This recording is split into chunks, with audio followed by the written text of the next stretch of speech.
Keberanian Kapolri adalah kunci. Penulis, Janus TH Siahaan. Editor, Sandro Gatra, Kompas.com.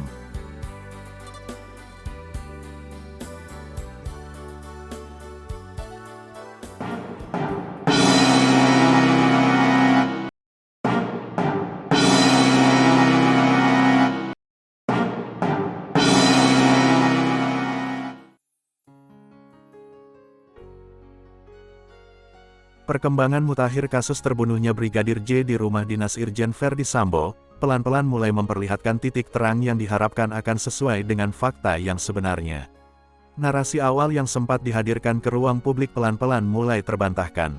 Beberapa perwira menengah yang semula berada pada lingkaran kasus dalam balutan profesionalismenya masing-masing ternyata satu persatu mulai dilepas dari jabatannya. Kapolri Jenderal Polistio Sigit Prabowo telah memutasi 25 polisi, termasuk mencopot Irjen Verdi Sambo dari jabatan Kadif Propam. Polri pun telah menetapkan Barada Richard Eliezer atau Baradae sebagai tersangka pembunuhan Brigadir J. Baradae disebutkan terlibat baku tembak hingga menyebabkan tewasnya Brigadir J. Polri menegaskan Baradae jadi tersangka kasus pembunuhan Brigadir J adalah bagian dari komitmen Kapolri Jenderal Listio Sigit Prabowo dalam pengusutan kasus ini. Polri menegaskan kasus tersebut akan diungkap terang benderang.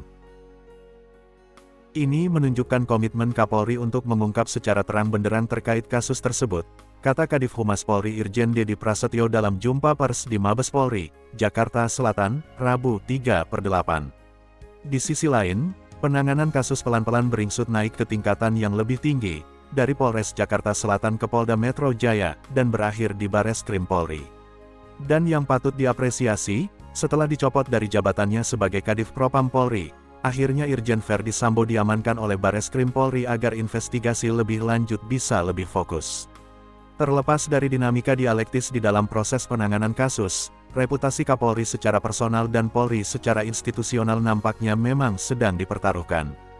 Jadi tidak heran, jika kemudian banyak yang berasumsi bahwa Polri berada pada dua pilihan dilematis, antara mengutamakan reputasi institusi, atau membela anak buah secara personal.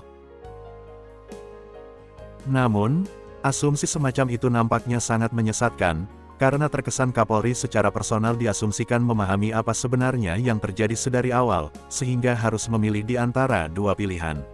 Padahal belum tentu demikian, apalagi belakangan diketahui bahwa terdapat beberapa pihak yang berusaha menghalangi investigasi kasus. Konon termasuk mantan Kepala Divisi Propam sendiri, Irjen Verdi Sambo, yang kemudian harus diamankan.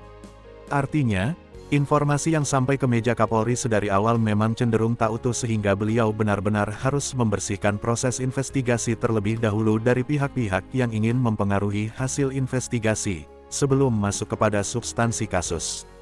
Dengan kata lain, Kapolri secara pribadi nampaknya memang tak berpretensi dan tidak menunjukkan preferensi untuk membela anak buah jika anak buahnya ternyata melakukan kesalahan. Pengungkapan kasus dalam institusi, sebesar Polri yang birokratis dan hierarkis, memang tidak semudah berasumsi di media sosial. Dan saya kira, Kapolri sangat memahami hal tersebut. Karena itu, dibutuhkan upaya ekstra untuk mengamankan proses investigasi di berbagai tingkatan, agar tidak ada yang mencoba-coba untuk memengaruhi proses investigasi, sekecil apapun pengaruh tersebut. Nah, dalam rentetan proses itulah upaya Kapolri saat ini, satu persatu batu penghalang di sepanjang jalan menuju fakta otentik sedang dibersihkan. Tentu langkah itu butuh waktu. Dalam rentang waktu itu, di satu sisi publik harus bersabar menunggu sembari menghentikan semua asumsi-asumsi dan rumor-rumor tak berdasar. Tapi di sisi lain, publik harus tetap mengawal proses investigasi kasus ini, memberikan masukan-masukan positif untuk menjaga konsistensi investigasi. Dan yang terpenting, dukungan moral kepada Kapolri untuk tetap berdiri pada landasan kejujuran dan kebenaran harus tetap terus diberikan. Dengan kapasitas dan wewenangnya yang sangat besar di dalam institusi Polri, komitmen dan konsistensi Kapolri atas kebenaran sangatlah dibutuhkan. Dari perspektif reformasi institusi Polri, peristiwa ini ibarat setetes nilai yang berpotensi merusak susu sebelanga. It may bring the reformation back to square one. Jika hal itu hilang, maka narasi-narasi lain yang jauh dari substansi persoalan bisa saja dijustifikasi secara terorganisir, lalu dikembangkan secara sistematis di ruang publik, dan akhirnya dipercaya oleh publik. Singkatnya, kejujuran dan komitmen atas kebenaran dari seorang Kapolri sangatlah vital sifatnya. Oleh karena itu, apa yang telah ditunjukkan oleh Kapolri, sampai perkembangan terbaru atas kasus ini, sangat layak diacungi jempol. Kapolri terlihat sangat serius ingin mengungkap kebenaran kasus kematian Brigadir J di satu sisi dan sangat hati-hati dalam prosesnya di sisi lain. Mark Twain mengatakan, "I am different from George Washington, I have a higher, grander standard of principle. Washington call not lie, I can lie, but I won't." Dengan kata lain, di sisi saya ingin mengatakan bahwa publik semestinya tidak hanya harus mengapresiasi Kapolri atas keberaniannya mencari kebenaran atas kasus ini, tapi juga keberaniannya untuk tidak berbohong, meskipun kapasitasnya di dalam institusi Polri memungkinkan untuk itu. Kapolri tak perlu jauh-jauh menemukan referensi konsistensi penegakan hukum dan kebenaran. Institusi Polri pernah punya jenderal luar biasa, yakni Jenderal Polisi Der Hoegeng Iman Santoso. Beliau membela siapapun dari kaum manapun, termasuk saat ia dengan berani menegakkan kebenaran terkait kasus pemerkosaan seorang penjual telur bernama Sumarijem di Yogyakarta. Dalam kasus itu, dikabarkan bahwa anak seorang pejabat dan seorang anak pahlawan revolusi terduga ikut menjadi pelakunya. Hoegeng menyadari, jalannya pengadilan dipenuhi rekayasa. Sumarijem yang seharusnya menjadi korban, malah beralih jadi tersangka. Karena itu, Hoegeng yang merupakan Kapolri kelima sejak institusi Polri berdiri itu bertekad mengusut tuntas kasus tersebut dan menindak tegas para pelakunya, walau dibekingi pejabat. Perlu diketahui bahwa kita tidak gentar menghadapi orang-orang gede siapapun. Kita hanya takut kepada Tuhan Yang Maha Esa. Jadi kalau salah tetap kita tindak, tegas Hoegeng, seperti dikutip dalam buku, Hoegeng, Oase Menyejukkan di Tengah Perilaku Koruptif Para Pemimpin Bangsa. Tak segan-segan, ia sampai membentuk tim khusus untuk menanganinya.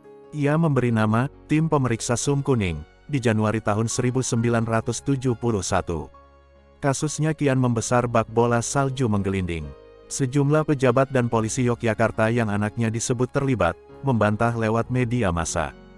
Belakangan Presiden Soeharto akhirnya turun tangan menghentikan kasus Sum Kuning. Pertemuan di istana, Soeharto memerintahkan kasus itu tak lagi ditangani Hoegeng, melainkan oleh tim pemeriksa pusat Kopkamtib. Hoegeng sadar, ada kekuatan besar untuk membuat kasus menjadi bias. Usai 3 tahun menjabat, tanggal 2 Oktober tahun 1971 Hoegeng dipensiunkan dari jabatan sebagai Kapolri. Beberapa pihak menilai ia sengaja dipensiunkan guna menutup kasus ini. Tapi keberaniannya untuk berdiri di posisi yang benar adalah inspirasi nyata bagi Kapolri hari ini, terutama dalam kasus terbunuhnya Brigadir J. Semoga. Penulis adalah Dr. Sosiologi dari Universitas Padjadjaran, pengamat sosial dan kebijakan publik, peneliti di Indonesian Initiative for Sustainable Mining (IISM). Pernah berprofesi sebagai wartawan dan bekerja di industri pertambangan. TV Riau Bangkit.